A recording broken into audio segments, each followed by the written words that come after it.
Today I am going to be reviewing Harry Potter and the Philosopher's Stone for PlayStation. Why am I reviewing that game when I could review a more recent game like Hogwarts Legacy? The answer to that question is simple. Because. Is this game worth buying? Does it still hold up today? By the end of this video, hopefully you will be able to make up your own mind. Before the game starts, you are introduced to a cutscene that gives you a brief description of the Harry Potter backstory.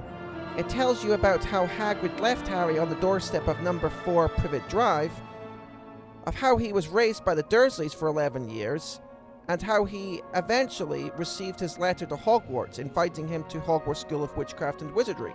Strangely, the game doesn't start you off in a place like Diagon Alley. Instead, it just breezes past that in the opening story, telling of how Hagrid took him there to get his school supplies, and then how he later boarded the Hogwarts Express to Hogwarts. It is actually quite jarring to people who know the story. You are greeted by Dumbledore, who informs you that the Forbidden Corridor is out of bounds for everyone that doesn't want to suffer a most painful death. Does that mean that if you don't mind suffering a most painful death, you can go there? Is this Dumbledore meant to be Richard Harris or Michael Gambon? Either way, the likeness is terrible. You now make your way to Gryffindor Tower. Feels like he is going up a ramp. It looks like he is going up a ramp. Is this Harry Potter or Tony Hawk's Pro Skater?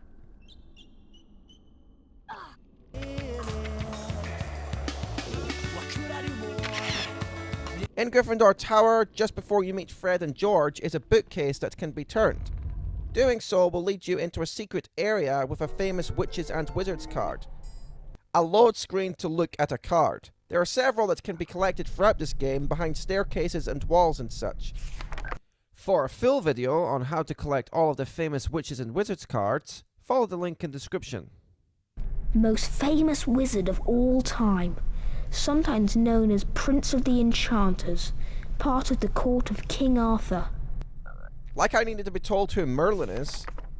Another load screen. PS1, so I guess that is to be expected. Hey, check this out. Fred and George have F and G on their jumpers, and yet they're still cooler than Harry. You know they are identical because they are the same kind of blocky 90s 3D graphics hideous. When you speak to Fred and George, they tell you about how if you collect Bertie Bott's every flavor beans of a particular color, then they will provide you with the password to secret areas hidden behind portraits. Apparently, this is the best the PS1 hardware could do when it came to making portraits move. Inside the common room, you can save your game. Is that Neville? If a kid looked like that, they probably should be bullied. Also, on the table is a copy of the Daily Prophet. Reading it will tell you that there has been an attempted break-in at Gringotts. It's kind of important plot information that you only get if you read this. I think the game expects you to already be familiar with the story. 6% already? How short is this game? Make your way down the Charms corridor where you will bump into Ron. Hey Harry, remember me, Ron Weasley? I'm trying to forget who you are, Ron. According to Ron, Malfoy has stolen my owl Hedwig. What kind of a weirdo steals an owl? Oh wait, this is Hogwarts. They're all weirdos. I'm Draco Malfoy, and you do well to show me respect. Show you respect? What, with no Crab and Goyle around? I don't give a fuck, man. I'm not afraid of you. Fuck you. Looking for that owl of yours? How careless of you to leave it lying about. Go home to your mother, Potter. Oh, sorry. You don't have one, do you?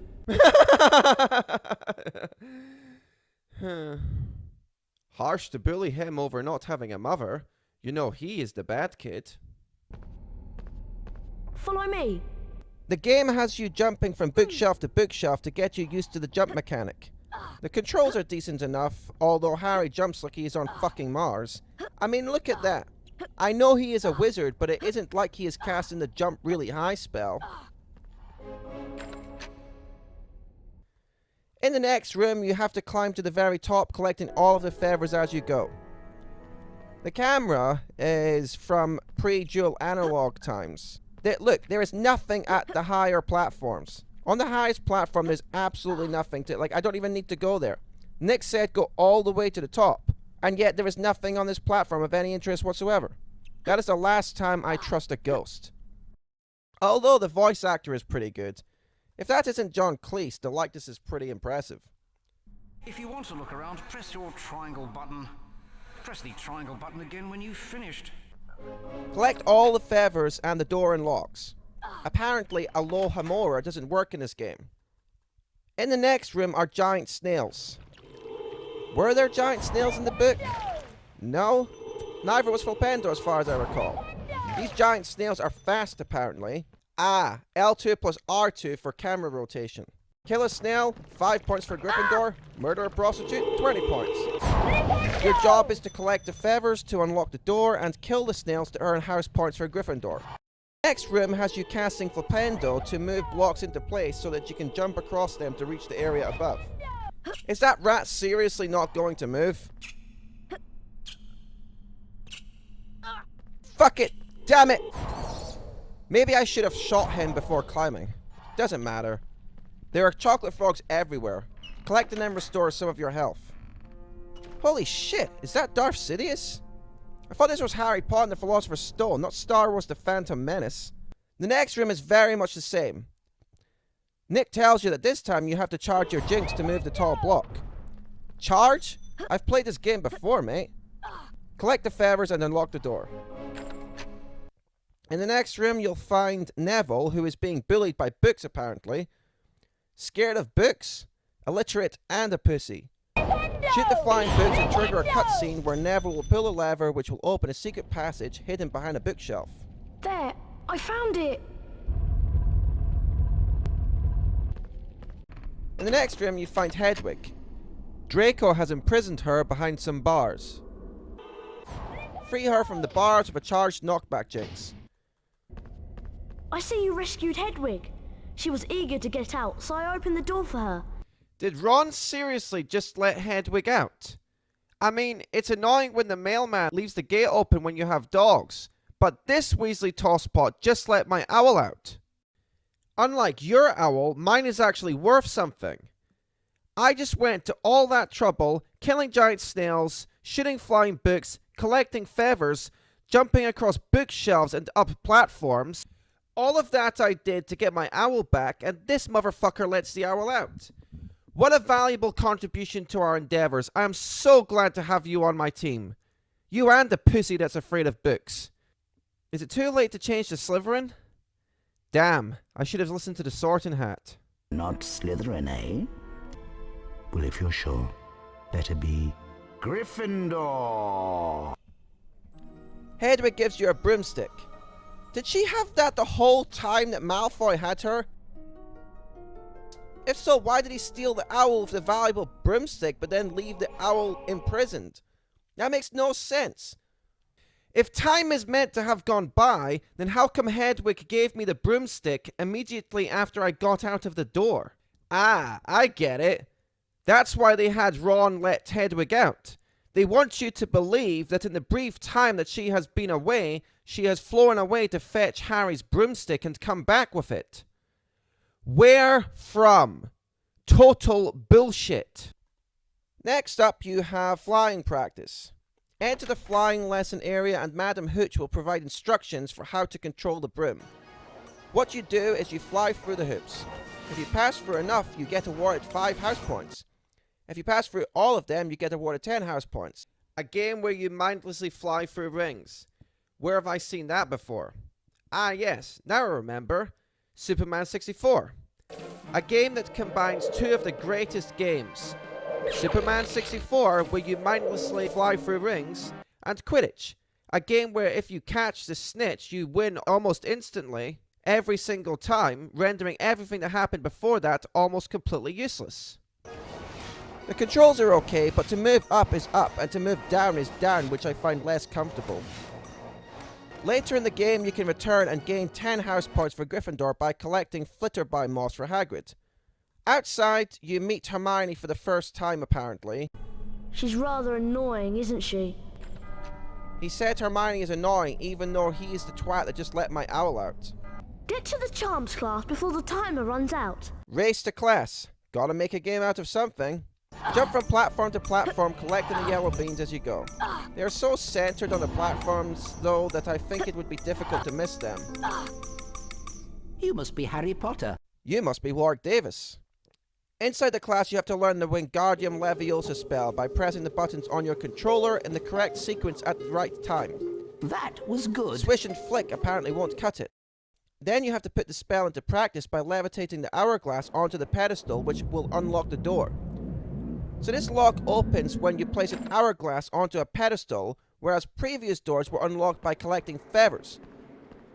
To levitate the hourglass, all you do is press X.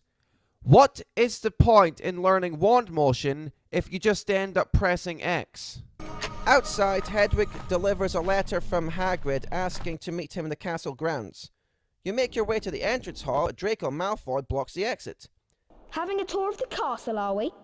Having a tour of your mother's castle. Levitate the hourglass onto the pedestal and the doors fly open, knocking Draco over. Why did fixing the hourglasses unlock the door? He then starts hurling wizard crackers at you, which explode if they hit you. Dodge them, and then pick them up and throw them at him. Try to time it so that you throw just after he has stopped to throw the next cracker. Do this 3 times and then Crab will show up to help Draco.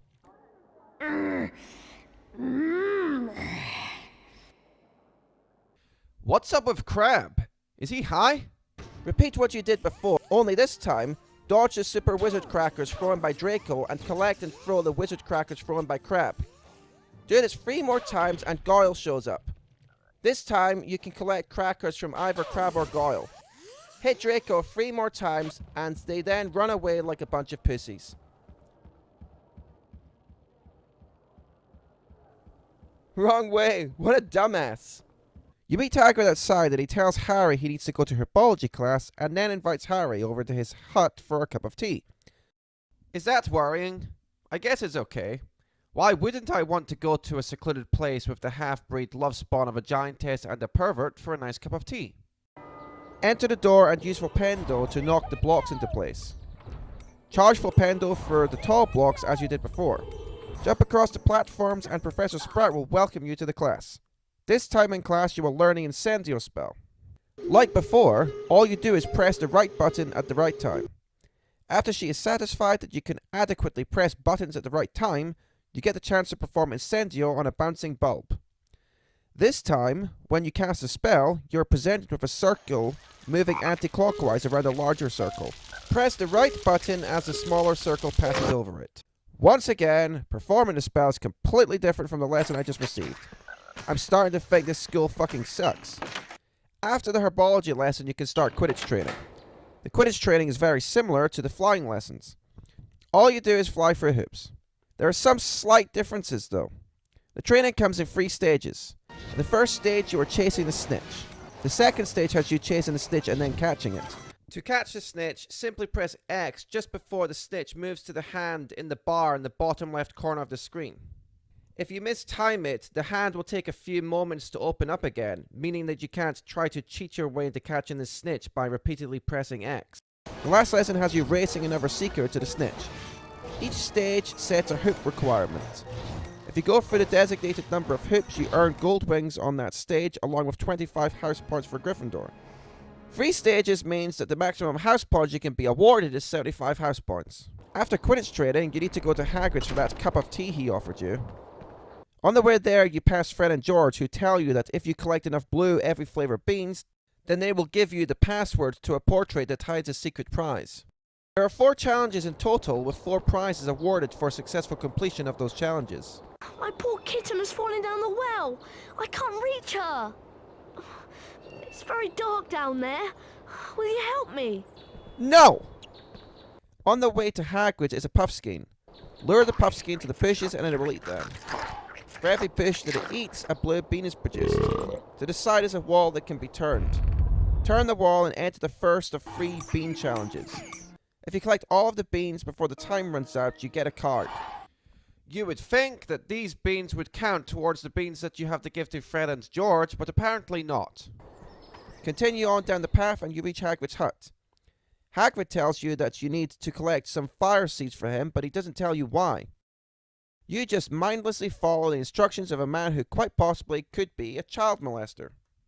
Make your way through the forest and to the Gargoyle Gate. Inside, Darth Sidious bewitches a gargoyle so that he comes to life and attacks Harry. Repeatedly hit it in the belly with Flupendo while dodging its attacks to immobilize it. I find that the Jinxes seem to be incredibly temperamental. Sometimes they hit, sometimes they don't.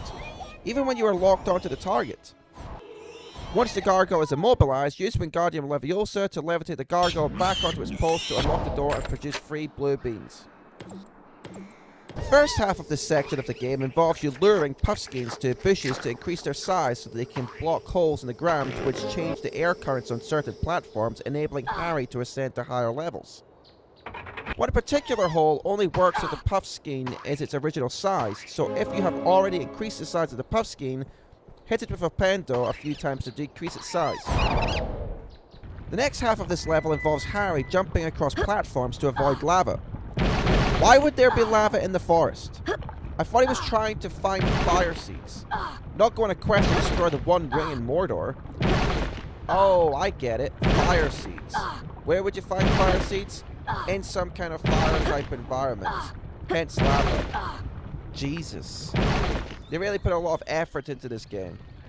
Apparently, you can jump on lava. Harry Potter is hardcore. Drink a strange fluid you find on the ground? Why not? Great message to kids. At the end, you can cast Flupendo to burn your way to the fire seeds. The method is the same as with the bouncing bulbs in Herbology class. Then afterwards, you walk all the way back. What great game design. Well done, Harry. You've found the fire seeds. Now I can show you what I need them for. But it's our secret, mind you. Come on inside, Harry. Wipe your feet now. Come on in, Harry. I'll show you what I need those fire seeds for. And remember, this'll be our little secret. Yeah, I think he is definitely a child molester. I don't know if I want to play this game anymore. Fuck it. If he didn't want molested, he shouldn't have gone out to his shack. Little tease. Welcome to my home, Harry. It's small, but still roomier than your cupboard under the stairs, eh? Shack bigger than a cupboard? Yeah, don't piss all over my life, mate. I spent most of my life in that cupboard. Have some sensitivity to my childhood trauma. Your father was a pervert. Maybe we should talk about that. Or maybe we should talk about how you got kicked out of school and never finished your wizarding education, and now you live a life little better than a squib doing menial janitorial work at the same school you got kicked out of. I mean, can you think of anything more humiliating? Watching all of your friends growing up to be witches and wizards while you mop the fucking floors and live in a shack? And on top of that, you are so friendless that you have to make friends with school children because nobody your own age wants to hang out with you. That's what I'd have said. After all of that, you find out that Hagrid needs the fire seeds because he has illegally obtained a pet dragon. So, you had to jump across rivers of lava just so that you can be an accessory to illegal dragon egg hatching. It probably would have been safer if he was a child molester. We'd better give Norbert his first feed soon. I hope he isn't breastfeeding him. Make your way to the Quidditch pitch where Ron points out the Quidditch pitch to you. Then Neville shows up. Oh, not this pissy again. What now? Neville tells you that Malfoy has stolen his Remembrall and he needs it to remember where his toad is. You have a pet toad? You aren't helping yourself, kid. So you get into a high-speed broomstick chase with Malfoy. I think that is what the Fast and the Furious series is lacking. How about, as opposed to cars, you sit through 2 hours of Dwayne Johnson and Van Diesel racing each other on flying broomsticks? Or not. Whatever. Hollywood never takes any of my ideas seriously anyway. Bastards. So you chase Malfoy, dodging obstacles and bludgers as you go, and every single time you get close enough, press square to charge him on your broomstick. I have to say that the controls in this level seem a bit lacking. I mean, it could be me, but I feel like if the controls were better, I wouldn't constantly find myself getting caught on the side of the terrain. Plus, every time this happens, I slow down, which means I have to spend more time building up speed and more time catching up to Malfoy so that I'm close enough to charge him again. When part of the challenge of the game is dealing with the controls, that is often the hallmark of a bad game.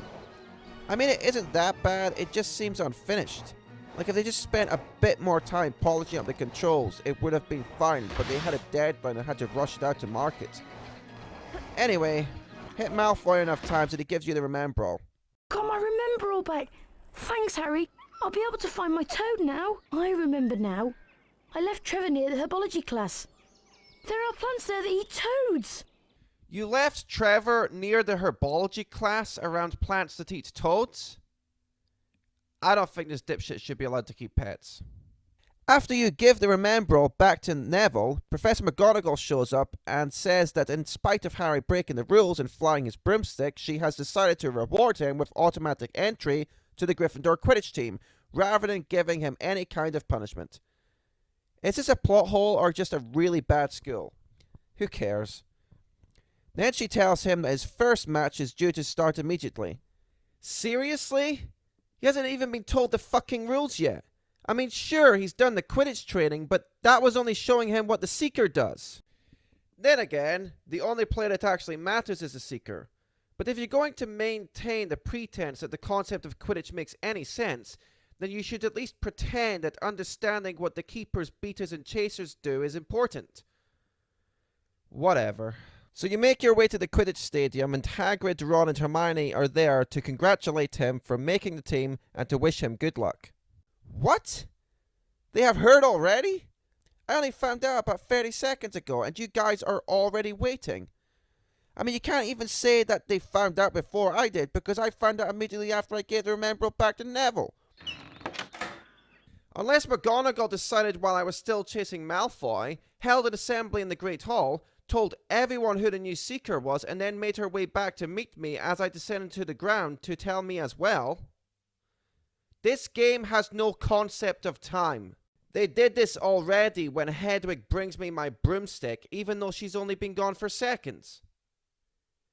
Anyway. So you play the Quidditch match and Lee Jordan tells you the rules, which is helpful because up until this point no one else fucking has. The gameplay is basically the same as it is in Quidditch training, with you flying through rings to fill the meter, although I can't really figure out the meter. It is made up of light blue, red and yellow, and as it fills up a darker blue. There are also 3 rings that correspond with each colour, blue, red and yellow. So if the meter fills up past the red part of the meter, then it triggers a cutscene where the Hufflepuff Seeker shows up. You now have to race him to the snitch. Reaching the yellow part of the meter doesn't seem to do anything though. The gameplay only changes when you have almost filled up the meter entirely, at which point you can attempt to catch the snitch in the same way you did in Quidditch training. Well now, if it isn't the notorious Mr. Potter. Remember my name, it's Professor Snape. And I know all about you, boy. Okay, just met Snape. I think in the book they thought that Snape was bewitching the broom. This means that they must have at least known who Snape was before the Quidditch match that they just played. Notice now how they left that part out. You're supposed to just accept that this is the first time that Harry met Snape. As soon as my missing sloth brain is recovered, we'll start the first potions lesson. Haha, you have a sloth brain and it's missing. So Snape isn't teaching unless the sloth brain is recovered. So what if it's missing? You aren't going to teach the class unless the sloth brain is recovered? I think you're being paid to teach me, mate. Witches and wizards are paying taxes to pay your fucking salary. How is Hogwarts funded anyway? Maybe it's a private school. Maybe you've got to pay to get in. No, wait. The Weasleys all went to Hogwarts and they're all poor as fuck. Witches and wizards taxes it is then. Do your fucking job. Teach my kids about potions. Anyway, you follow Ron to some secret entrance that Ron locates by following a map that Harry finds that supposedly belongs to Fred and George, which presumably isn't the Marauder's map, which was only introduced in the 3rd book, and this is a game based on the 1st book. Come on, it's the Marauder's map. The game designers couldn't come up with their own ideas, and so they just stole it from the Prisoner of Azkaban. But why? Do you really need to take ideas from the Prisoner of Azkaban? Does the Philosopher's Stone not give you enough material to work with? So Ron casts Alohomora on the gate and it unlocks. Fuck off.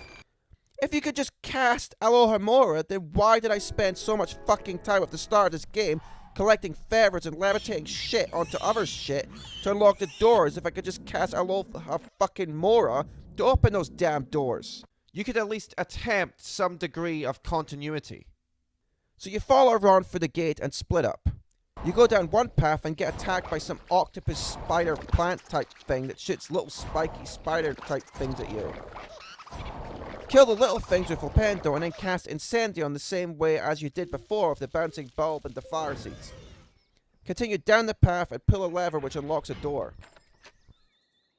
We've already established that I can just cast Alohomora to unlock doors, so why did I just have to risk my ass fighting that freaky spiky spider octopus thing? Anyway, make your way back to where you came from and to the door that is unlocked. Go through it and make your way down the path to the Sloth Brain. In between is what they call a Horklump patch. Basically, they are just mushrooms that can move apparently. Everything is magic here, I get it. Even the mushrooms. Only not that kind of magic mushrooms. These are the moving kind, not the other kind. Maybe that is what Crab is on.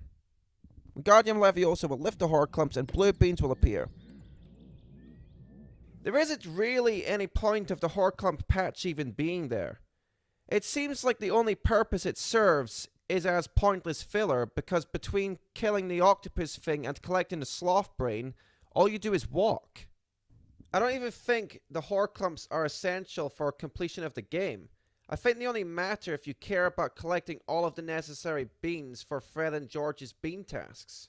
Drop the Horklump and collect the bean before the Horklump collects it itself. Anyway, collect the Sloth Brain and make your way back the way you came. More walking. Awesome. I mean, Harry has a broomstick. I mean, he just played Quidditch, so you think he would still have it with him, but walking is fine too, I guess. Eventually, you come to a letter from Hermione asking you to meet her in the dungeons. Hermione? Meet me in the dungeons? If she wants to meet me in the dungeons, she sounds like she is more than just a friend. Well, I guess it's like what they say. It's always those most repressed. I think her lifestyle of being a factotum bookworm has caused her to develop some tendencies. Wait, how old is Hermione in this one? What are you looking at? It's a video game from 2001. Like I'd be interested in the mess of pixels that is her Generation 5 console's attempt at 3D graphics self. I mean, Lara Croft maybe, but that's different. Lara was hot. Oh, why couldn't she be wearing a skirt? Follow Ron as he leads the way to the dungeons. Then again, maybe I'll just wait here. Snape gives me the willies. Snape gives you the willies? Is everyone at this school a child molester? Ah, Potter has found the Sloth Brain. Was it clever hunting or a thief's guilty conscience? So where was it, Potter? Within your own head? Dude, I just gave you the Sloth Brain. How about a thank you? What exactly am I being accused of here anyway? If the Sloth Brain was in fact inside my head, wouldn't that make it my Sloth Brain? Unless you are saying that I am brainless and took the Sloth Brain as a substitute for me myself not having a brain, but then felt guilty about taking it and then returned it to you. Maybe I am overthinking this, but Snape is still being ungrateful. I've got a feeling that Snape is going to be a real dick throughout this franchise. On the way to Potions class, you bump into Fred and George, wanting green beans this time. Outside the classroom is Hermione. At last, Harry! I have an idea where the stolen object from Gringotts may be. But we'll have to attend Potions class first.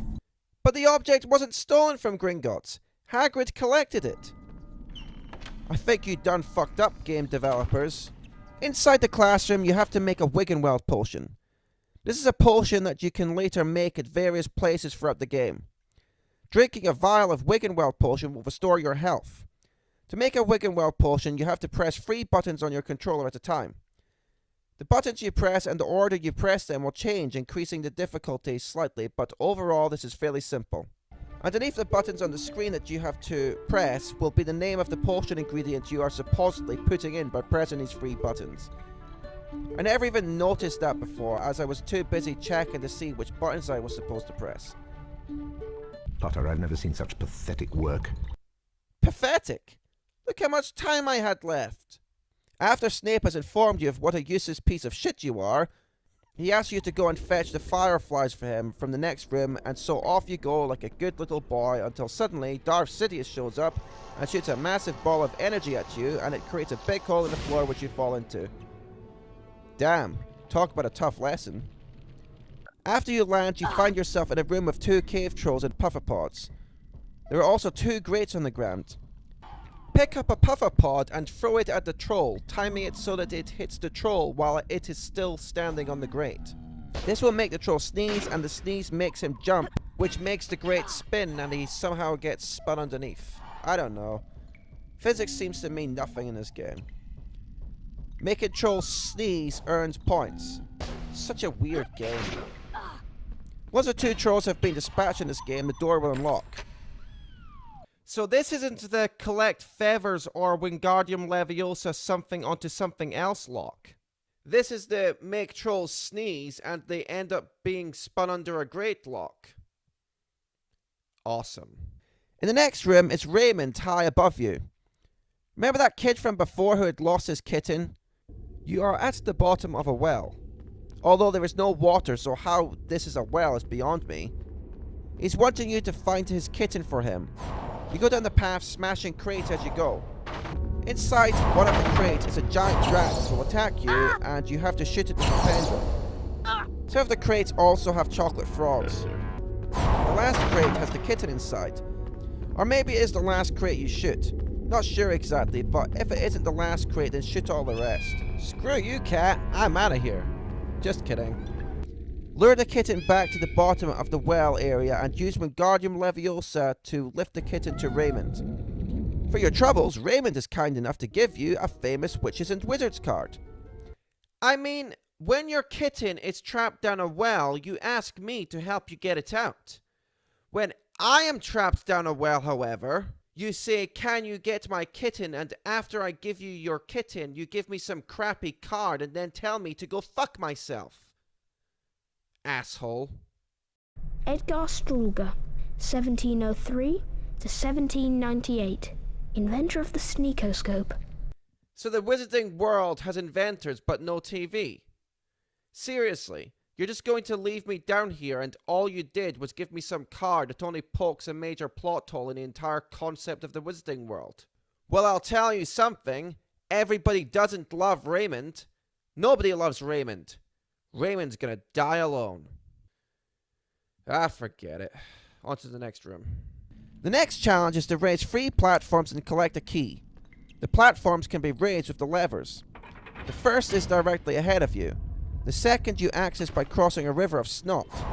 Maybe the river of snot was troll bogies. I don't know. You had to make the trolls sneeze, so that is maybe what these guys were going for. To get across the river, you have to jump across cauldrons. Lock onto the nearest one and hit it with Flipendo. This will stop the cauldron for a short period of time. Jump to the cauldron and then do the same with the next one. For me, the cauldron I was on would be moving before I jumped to the next one, so time your jump and your Flipendo so that your cauldron is close enough to the stopped cauldron for you to make the jump and land before the next cauldron starts moving again. Repeat the process until you reach the other side and pull the lever to raise the next platform. Go back across the Snot River, this time going across the alternative path that doesn't involve you going across the cauldrons, and collect the green beans as you go.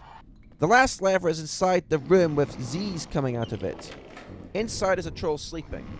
You enter and pull the lever. Then you creep into the room with the troll so that you don't wake it. Cast Wingardium Leviosa on the cage thing on top of the key and carefully drop it onto the straw so that it doesn't make too much noise and wake the troll. Then creep up to the key, collect it and creep back out. Fuck you!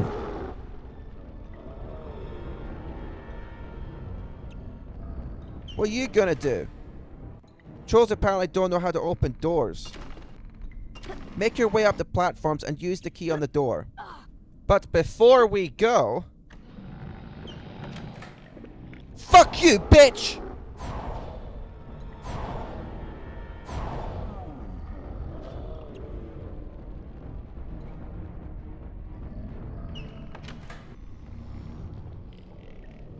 This time I'm gonna aim so I get him right in his face.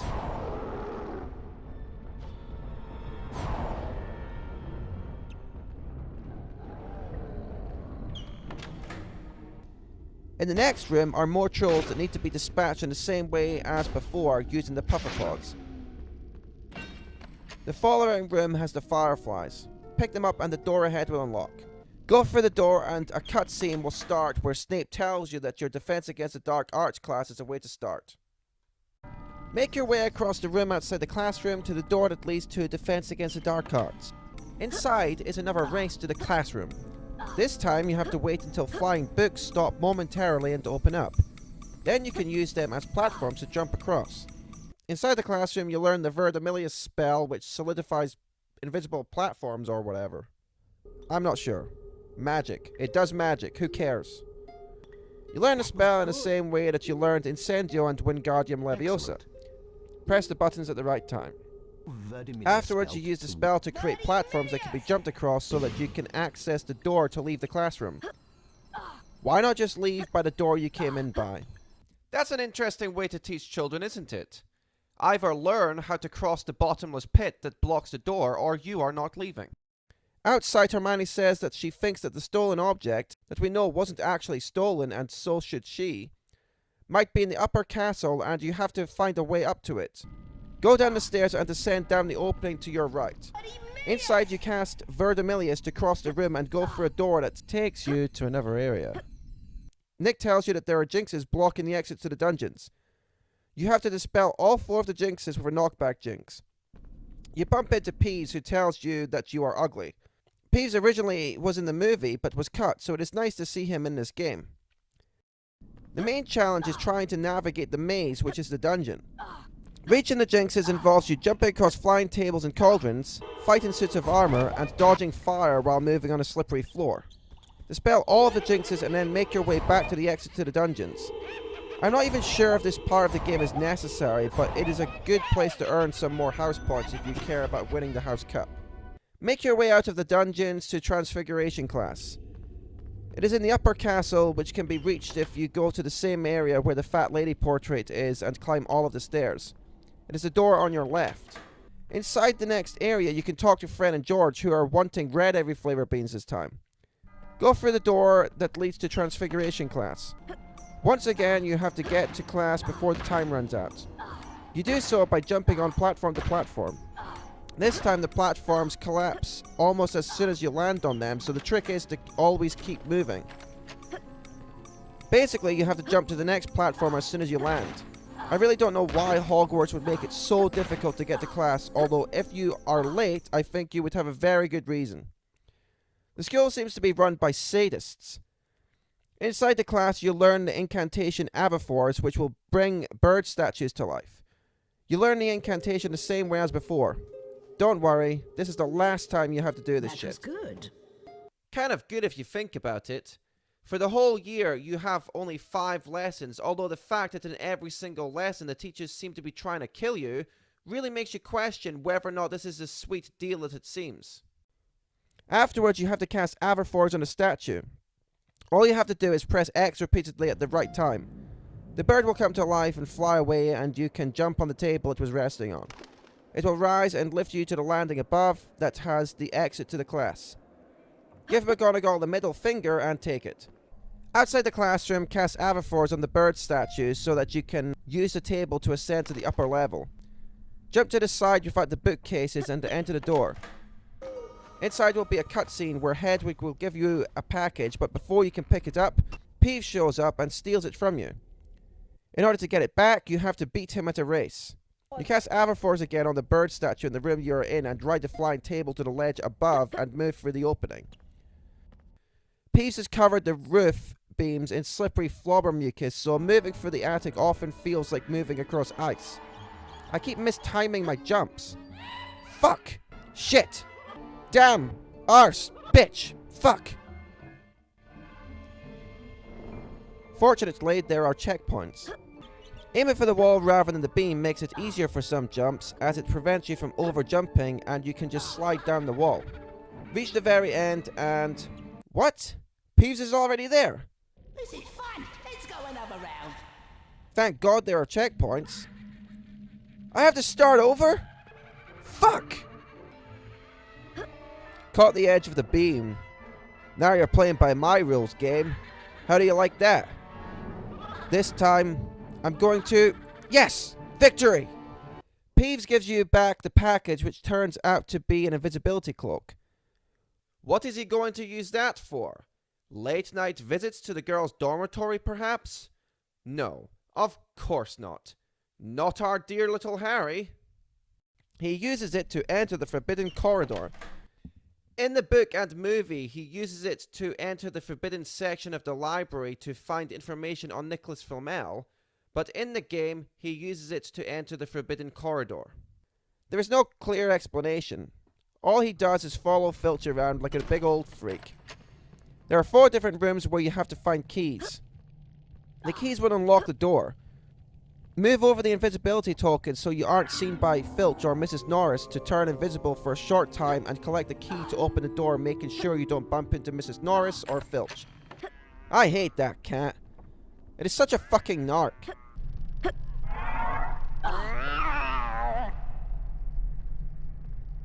Well, we are in trouble now, aren't we? If you get caught once, it is straight back to the very beginning. And I mean the beginning. Not the beginning of that section, but right back to outside the first door. The only advantage is you no longer have to get the keys as you have already unlocked them, which makes things simpler. Just turn invisible if you need to, and then go straight through the right door. After you go through the last door, you find yourself in the forbidden corridor. Harry then goes into a storeroom, which results in a cutscene where Harry finds the Mirror of Arazed. Great, he has put the invisibility cloak to good use. He could have used it to go into the girls' toilet without being seen, but instead he uses it to look at himself in the mirror. That sums him up quite nicely, I think. Another cutscene, and Dumbledore tells Harry that the mirror will be moved. I think he had started to become concerned and maybe even creeped out by the level of Harry's narcissism. Ron says to Harry that he will fight Hermione and that Harry can distract the troll, and yet they run off in the same direction. Plus, why should I distract the troll? It is almost like that old Billy Connolly joke where there is a lion and 2 people. The first guy is putting on running shoes, and the second guy says to him, "You're never going to outrun the lion in those." The first guy responds, "Fuck the lion, as long as I outrun you, it's okay." Well, here is the Harry Potter equivalent. You'll never be able to outrun a cave troll in those shoes, Ron. Damn it. That redhead bastard sure can run. The aim of this section is to outrun a troll. Pretty simple. But sometimes there are gaps with green snot on them in between. Sometimes you have to run across bridges to get across the snot. Sometimes the bridges have gaps and you have to jump the gaps. It is all pretty doable. However, what makes it harder is these red beans. I'm determined to get 100 red beans in this troll chase, because if I do, then I complete the red bean challenge for Fred and George. However, trying to get to the beans is slowing me down and keeps getting me caught by the troll. Fuck! Also, sometimes the troll will stomp and knock flaming torches off of the wall that will hurtle towards Harry. Also, after they hit the wall, they produce shockwaves that will hurt Harry if they reach him. I really just ignore this though, as I feel like I have enough life and the torches hurt me infrequently enough for it to not be a problem. If you feel low on life, just pick up a chocolate frog on the way. Made it to the end. Wait, only 99 beans? Should I start over or leave it? I might not get another chance at those beans. Fuck. I want that 100% completion. I'll start over. This time, yes! 100 beans! The game then shifts into first-person shooter mode, although perhaps it could be more accurately called a slightly behind Harry's head shooter mode. The troll will now start to throw objects at Harry and Ron, and you have to shoot them before they hit either one of you. Interestingly, the troll seems to be throwing multiple toilet bowls and what appears to be toilet seats and pipes at you, but they all come from the same cubicle. Maybe at Hogwarts they have 2 toilets per cubicle. That sounds nice. It would be nice to have some company when you are sitting on the john. Ron did a little dance after knocking that troll out. Isn't that cute? After the troll chase, you end up in the area in the upper castle where Fred and George are. You would think you would be able to give them the red beans now, but you can't because Hedwig delivers a letter to you from Professor McGonagall informing him that his second Quidditch match against Ravenclaw is about to start. Is this really how they find out that they are to play a match? Wouldn't they have training and find out when their next match was then? They do have training, right? Here's the deal. I think the plot of this game has been written so that if we don't see something, then it never happened. But couldn't it be assumed that he had training? Are we really expected to believe that the only training that Harry had was that crappy training at the start of the game? I mean, the first match he had to play immediately after obtaining the Remembrall from Malfoy. I realize this comes on short notice. You realize this comes at short notice? No shit. Imagine you got told that you had been picked for a football team, or a basketball team, or a rugby team. It doesn't matter. Then some old woman comes along and says that not only did you make the team that you never tried out for, but you also have to start the match immediately. This is total bullshit. And now, once again, he is being told that he has to play the match with no notice whatsoever. What if that day wasn't convenient for him? For instance, what if he had just spent much of that day running away from a fucking troll? Oh, and on the way, Hagrid lets slip that Fluffy is guarding what is on the 3rd floor, although interestingly, he doesn't say what Fluffy is. Perhaps it is assumed that people playing this game have read the books or watched the film. This game is all over the place. Is it written for people who already know the story or not? I have no idea at this point. Not much else to say about this. The gameplay is the same as before when you played Hufflepuff, but with a slightly increased difficulty. Just fly through the rings and catch the snitch. So, after being chased by a cave troll and having to play Quidditch all before the sun goes down, you think Harry would get to go back to his dormitory, that on the way I could hand my red beans to Fred and George and travel for the painting to collect the prize. Well, if so, you thought wrong. Hagrid shows up and tells you that his dragon is sick and that he wants you to go with him to Diagon Alley. Really? Wouldn't you need a permission slip from Harry's parents? Oh, wait, now I remember. So Harry's parents are dead, so he doesn't need a permission slip, and if some weird love spawn of a giantess and a pervert wants to take him on an unannounced trip away from school and across the country, then that is okay. Because his parents are dead. Makes perfect sense to me. On to Diagon Alley then, I suppose. You arrive in Diagon Alley. We need 3 peacock feathers, 1 eagle owl feather, and 3 giant purple toad warts. But we can't buy anything without money. Can't buy anything without money? You got kicked out of school? Well, it shows. If you read the notices outside the shops, you will see the reasons for why some of them are closed. Due to some faulty cauldrons causing a stir, we are closed today. Sorry. Ha ha ha ha ha ha ha ha ha! We apologise to our customers for temporary closure. We are trying to locate our disappearing ink. Ha ha ha ha ha ha ha! There are 3 shops you can go in. One requires payments in Knuts, one in Sickles, and the other in Galleons, so first we have to go to Gringotts to collect coins. Before we go in though, check this out. Harry Potter, stay well away from here. That is Nocturne Alley.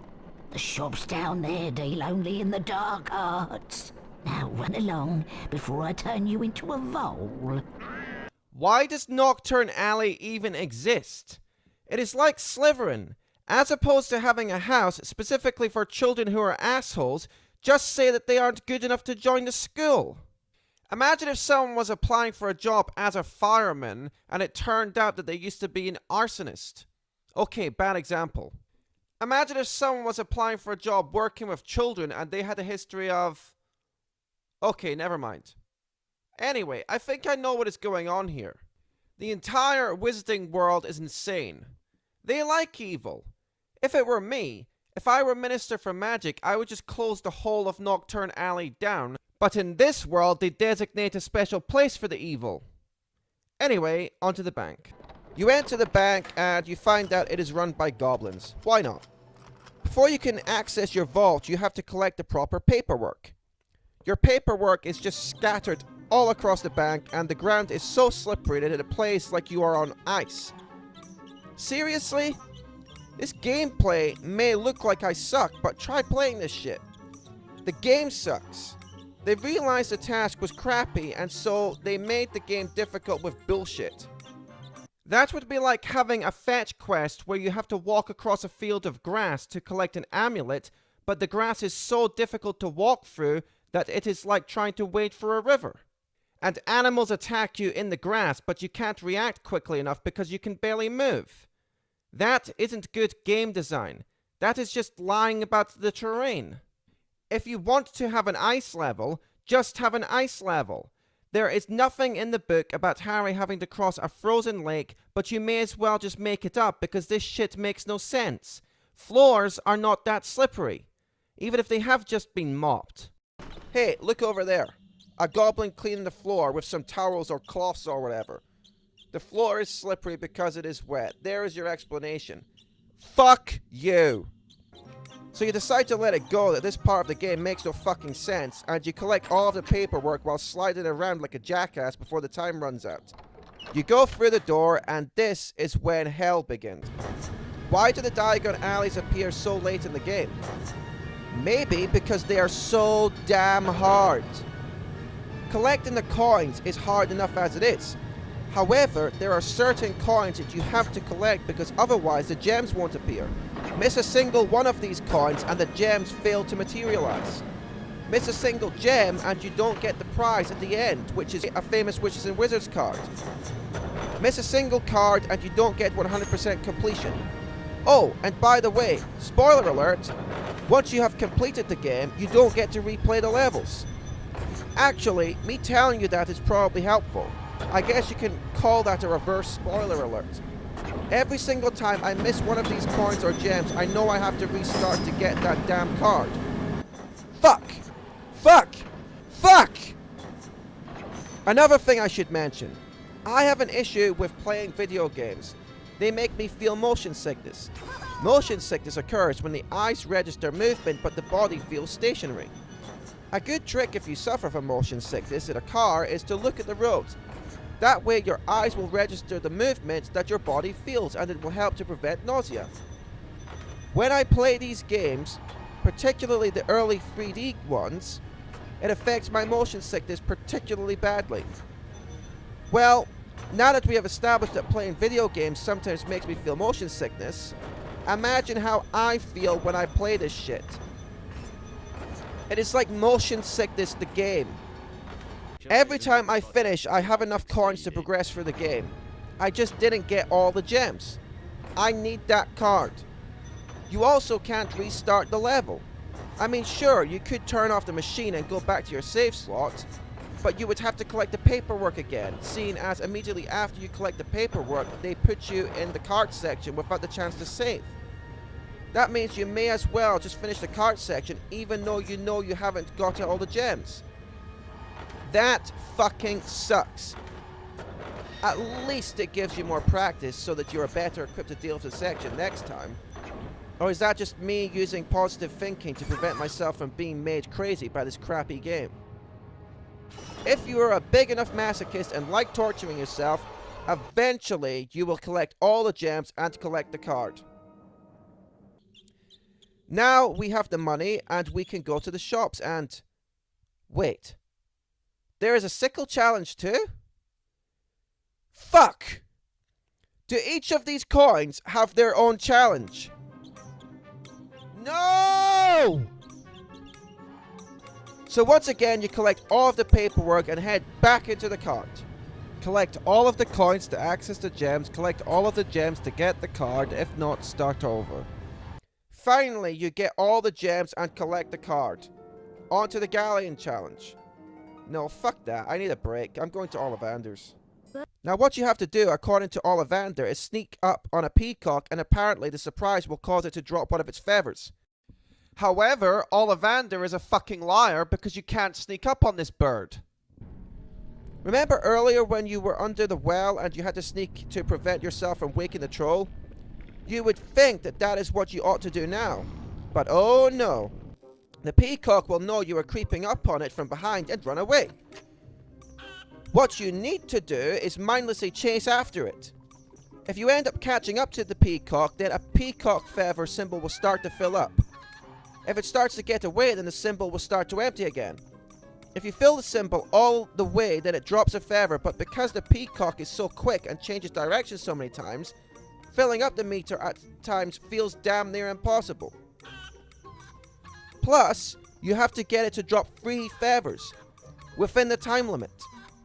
If you wanted a break from the difficulty of the cart in Gringotts, then this is significantly easier, but it is still a total pain. Collect the 3 feathers. Got the 3 feathers. Now off to Iolop's Owl Emporium. This challenge has no time limit, which really takes the pressure off. All you have to do is use Wingardium Leviosa to levitate treats toward the eagle owl in the center of the room. However, there are other owls flying in a circle around it, and they will eat the treat if it is in front of them, so you need to make sure that you avoid these owls. No time limit though, so you don't even need to time it. Every time an owl eats a treat, you have to start over, but if you just keep mindlessly levitating the treats towards the owl, eventually one will reach it. Feed it 3 treats and it drops a feather, which you can then levitate back to yourself and collect. Well, now that I've spent my Knut on the peacock feather and my sickle on the eagle owl feather, what is there left? Oh yes, I need the galleon coin. Damn. Back to Gringotts then, I guess, to complete the final cart mission. This time there are 16 forms you have to collect. Collect them all and enter the last cart challenge. This one is the most difficult part of the game. If you can collect all of the gems on this mission, then as far as I am concerned, that qualifies you as a hardcore gamer. This game overall is fairly easy, but these cart missions are insane. I'm going to do it! I'm going to do it! Fuck! Fuck! Fuck! Fuck! Okay, this time. Yes! Fuck you, game! I got that damn card! How do you like me now, bitch? Now that you have the galleon, you can go to the magical menagerie to collect the final ingredient that Hagrid needs for his illegally obtained and kept dragon. Helping someone break the law is fun. You can learn a lot from this game, kids. It'll cost you 1 galleon for the 3 warts, but you'll need to find my giant purple toad first. I need to find your giant purple toad. Maybe it is just me, but I don't like the way that sounds. Is that rat skipping? God damn it. This place is freaking me out. Let's just get the 3 warts and get the hell out of here. So what happens is the toad hides in a box. Shoot the box it hides in, and then the toad will be exposed.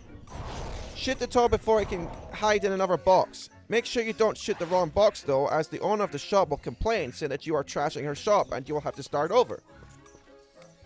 I think it's a bit odd that in order to find the toad, you have to shoot the boxes. But if you shoot the boxes too much, then she'll kick you out of the store. I don't know. You will know which box the toad is in because it will shake. Also, after you have shot the toad, I find that it goes to the other floor.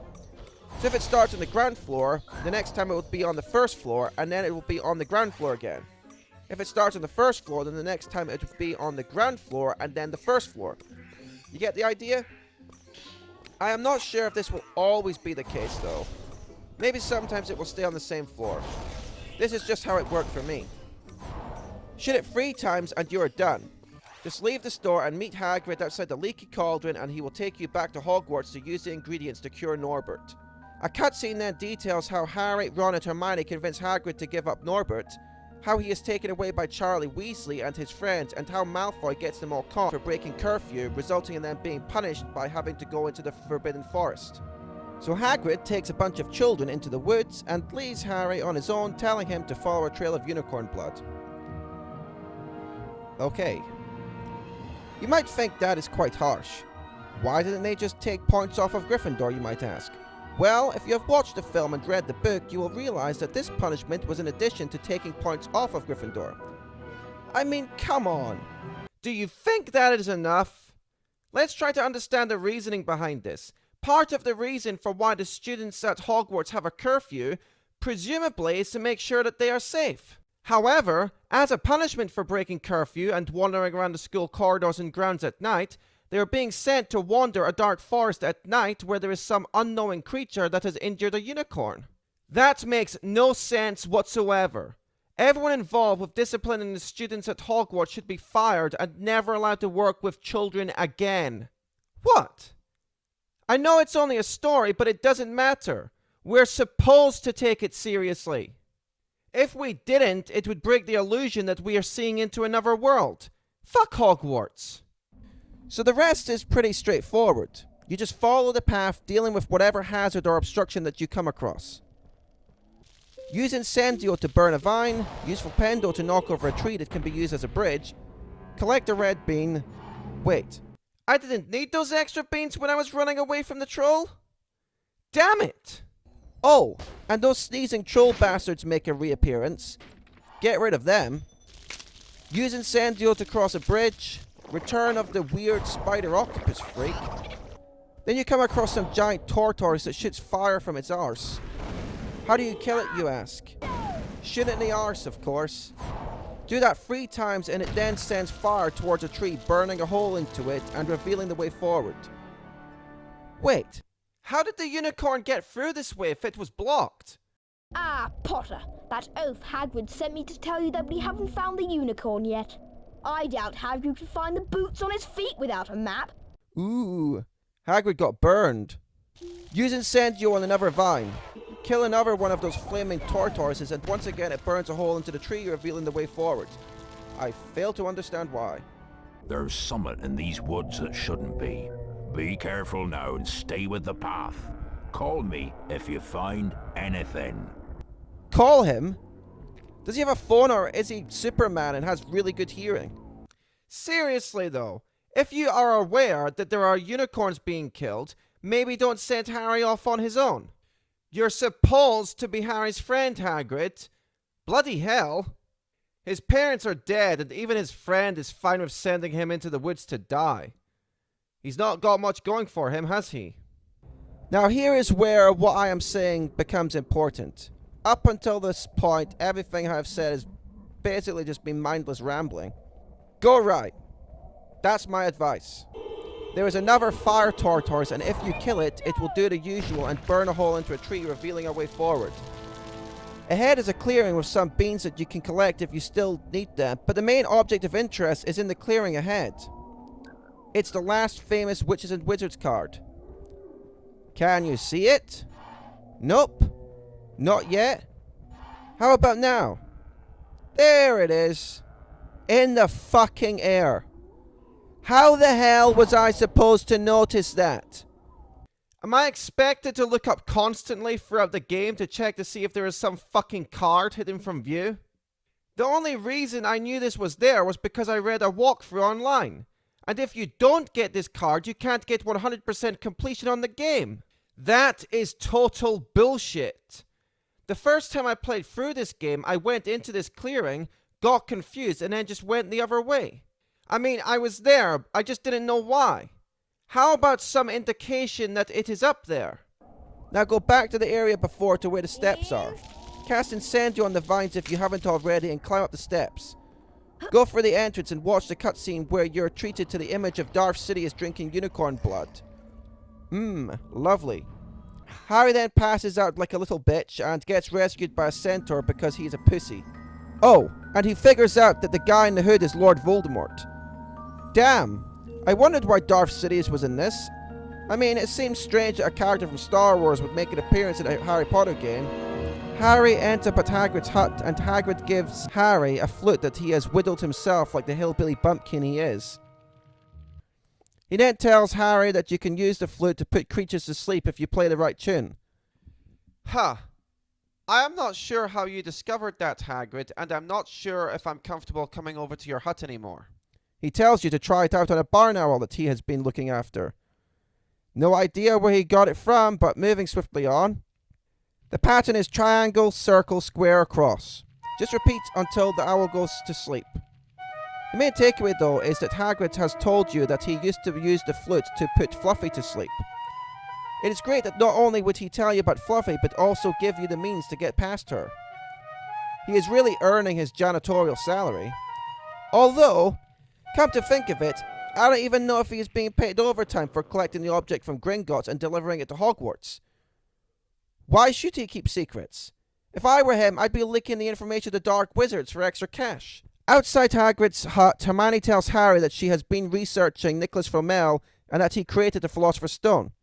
Hermione and Ron then say to meet them on the 3rd floor. Why not just go together? Maybe because this is the only opportunity you have to hand the red every flavour beans into Fred and George. So this seems as good a time as any to go into where all of the portraits are. Thanks for the earwax flavour beans. The password for the portrait of the old posh baron is Fizzy Pop.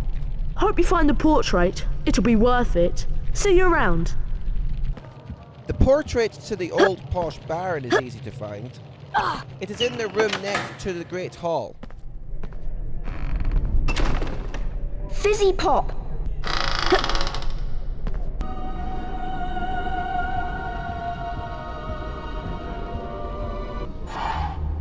Wait. If this is me only getting the Nimbus 2000 now, then what the hell was that broom that Hedwig delivered to me before? In the book and the movie, Professor McGonagall gave me the Nimbus 2000. Who the fuck sent me that other broomstick? Well done. You've got enough blue every flavour beans. Blueberry pie. My favourite. Thanks, Harry. The password for the grounds portrait is Catweasel. To reach the grounds portrait, move past the well, past Hagrid's hut, and then turn left. Catweasel. Well done, young Gryffindor. That is indeed the correct password. I guess I'll have to open up for you now. Ew! This time, the area behind the portrait contains a famous Witches and Wizards card, Albus Dumbledore. This is the only famous Witches and Wizards card that is obtained through completion of one of Fred and George's Every Flavour Beans tasks. Hey Harry, have you got those green every flavour beans? Nice work. The password for the portrait is Wanglewort. Wanglewort. Move through the portrait to collect Quidditch armor, which apparently offers you extra protection against bludgers during Quidditch, although I read a rumour online that it offers no such protection whatsoever. Nice one, Harry. You've got the beans we needed. The portrait password is Wolfsbane.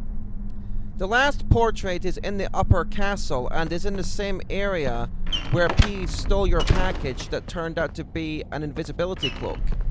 Wolfsbane. Go through the portrait to collect the knockback Jinx duo. If you have collected the beans in the same order I have shown here, you should already be in the upper castle. However, if you haven't, make your way to the upper castle. Now look at this.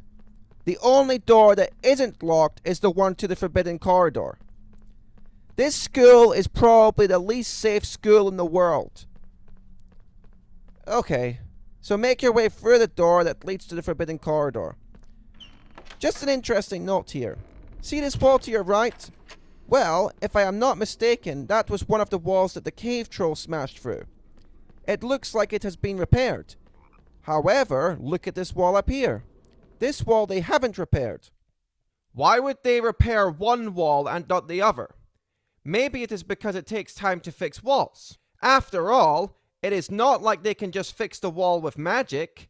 Oh no, wait! It's a school for witchcraft and wizardry. Why didn't they fix that wall? Here is my explanation.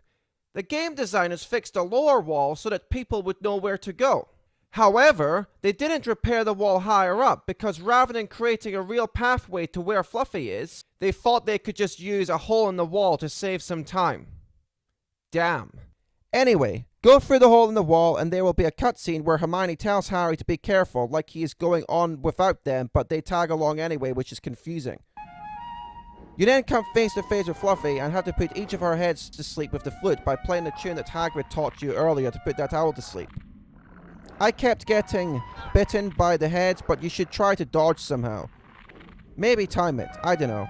I never really learned the rhythm if there is one, because as soon as I got up, I would play the tune and the dog wouldn't bite me again. It would just let me play and then go to sleep. Admittedly though, this might be because I wasn't fumbling with the notes. If you play the wrong note, then the dog will probably try to bite you again.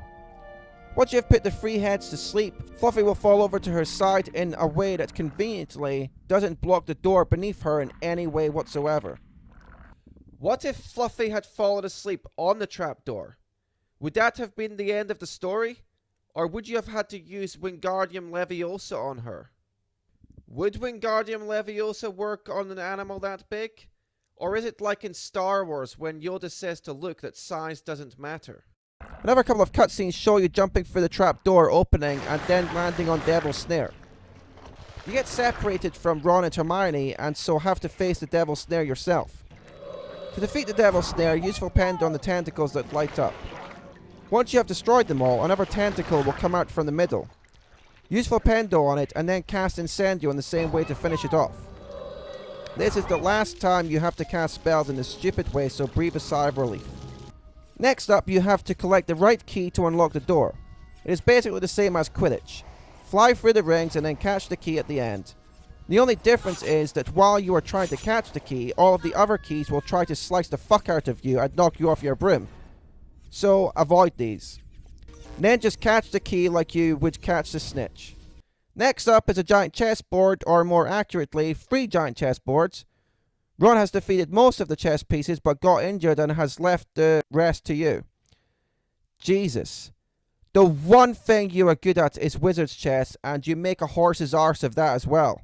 Seriously though, what is the point in Ron? I think Ron is only there to make Harry seem more heroic in comparison. In the whole franchise, name one other valuable thing that Ron did. He is totally useless. Anyway, you have to move across a chessboard, but if the chess pieces land on your square, you will take on damage and have to start over. What you need to do is get them to land on the square of another piece. If they do, then they will destroy the chess piece on that square and then self-destruct for whatever reason. Understand that the pieces move in a particular order and they will always move one space at a time in the direction of Harry. Sometimes you hope that the piece will move first to the piece in front of it, but the pieces in front of it moves first. It is kind of tricky but doable. You just have to think a little to get past the 3 chessboards. Wow, Harry stands staring the piece down as it explodes. That is so badass.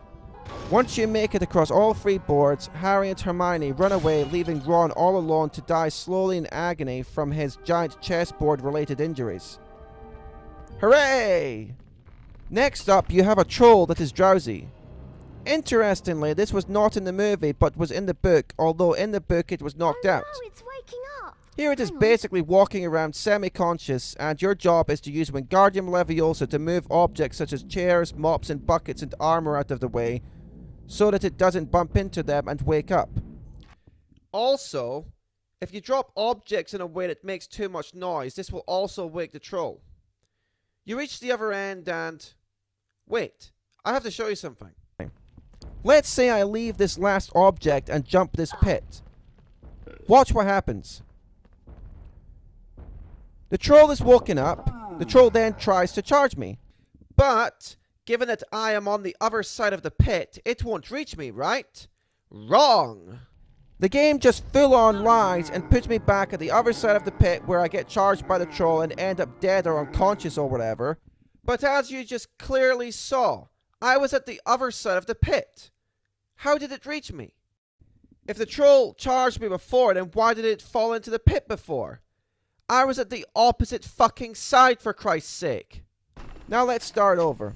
This time I will move all objects out of its way. Now watch this cutscene. The troll runs forward into the pit. Fuck you. Then Hermione uses Alohomora on the door to unlock it because this game is completely shameless. Next up, you need an ice potion to move through fire. Once again, this was in the book but not the movie. It is kind of cool that he managed to include material left on the drawing room floor for the film. To obtain the ice potion, keep your eyes on the Black Knight. Then, 3 giant cups will descend over it and the 2 white knights at either side of it. Keep track of the cup that the Black Knight is under. Then, when the cups have stopped moving, shoot it with Flipendo. Then defeat the Black Knight and collect the ice potion. Hermione will then tell you that she is going to go back and find help for Ron. Damn, Ron is still alive? Oh well. 6 more books left. Hopefully he will die in one of them. I'd hate for him to survive the entire series and end up marrying Hermione and having kids with her or something lame like that. Anyway, move through the fire and make your way down the corridor and through the next door.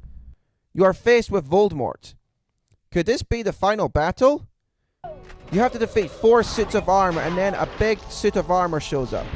This one keeps turning invisible or some kind of weird semi-visible red invisible. I don't know what to call it. Keep shooting it with Flipendo whenever it is silver and not red. It also keeps hitting the ground with its sword, which produces shockwaves that you have to avoid. Defeat the giant knight and then a cutscene will show some kind of tremor that causes Voldemort to fall over, knocking his hood back. Wait a minute. Is that Professor Quirrell? I thought that was Voldemort. This is all very confusing. In the next room, you figure out that Voldemort is living off of Quirrell in some kind of my face is the back of your head kind of way. Harry then has to fight Voldemort/Quirrell. Voldemort keeps casting a spell on Harry that ties him with ropes, which you have to break out of by pressing square. Ordinarily, if a man tried to tie up a child, you would be able to easily establish that he is the bad guy. But at this school, it's still kind of hard to say.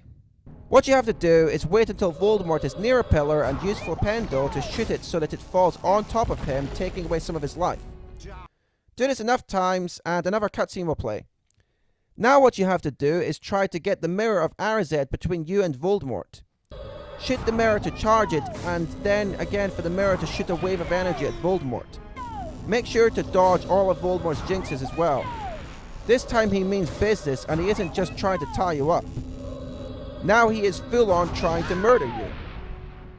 Hit Voldemort enough times that another cutscene will play where Voldemort tells Harry that his parents died begging for mercy. Now what happens is that Voldemort climbs on top of Harry and...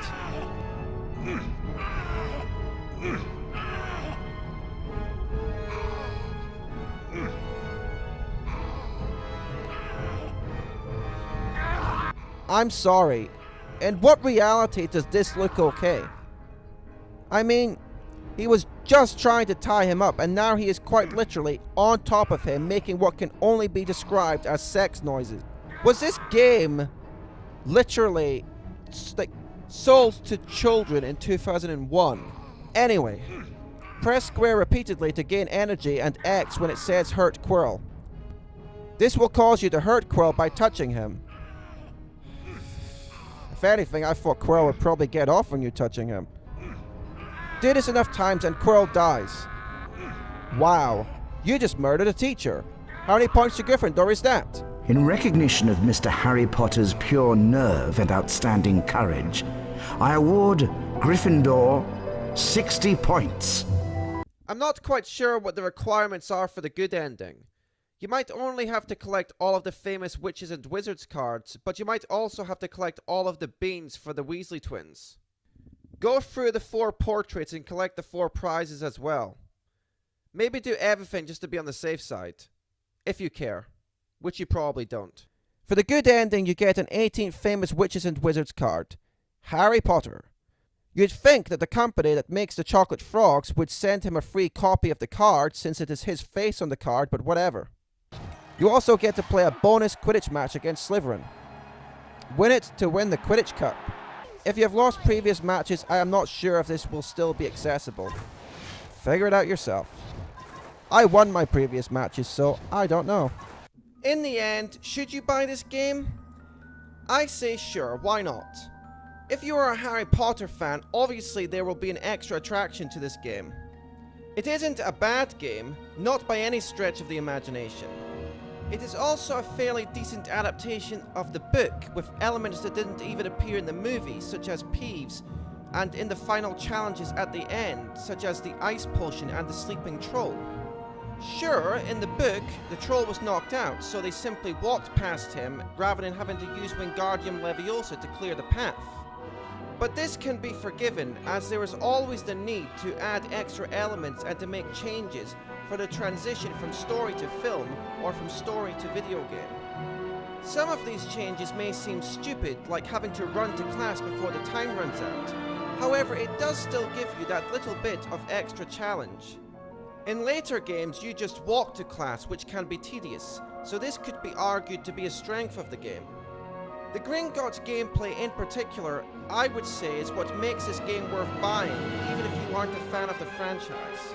The rest of the game may be easy to the hardcore gamer, but I think this game was probably aimed at a younger audience. Those Gringotts levels are hard, especially when you try to collect all of the gems. Even the hardcore gamer would have difficulty completing those levels on the first try. The game, on the whole, can be made more challenging by trying to collect all of the famous Witches and Wizards cards, as well as collecting all of the 4 different colors of beans for Fred and George and collecting the prizes that go with it. I think it is possible to lose the Quidditch matches, but I am not sure if it is possible to lose the House Cup. I think the extra points that you are awarded for stopping Voldemort and Professor Quirrell from obtaining the Philosopher's Stone may always be enough to win you the House Cup. Overall, I think this is a good game. Not great, but definitely not bad, and it is a game I have come back to time after time, although I am a Harry Potter fan, so maybe this is why. If you liked this video, then don't forget to like and subscribe to my channel to be notified of additional content. Also, if you are interested in seeing the locations of all of the famous Witches and Wizards cards and how to obtain them, then follow the link in the description to a separate video I made. Thanks for watching.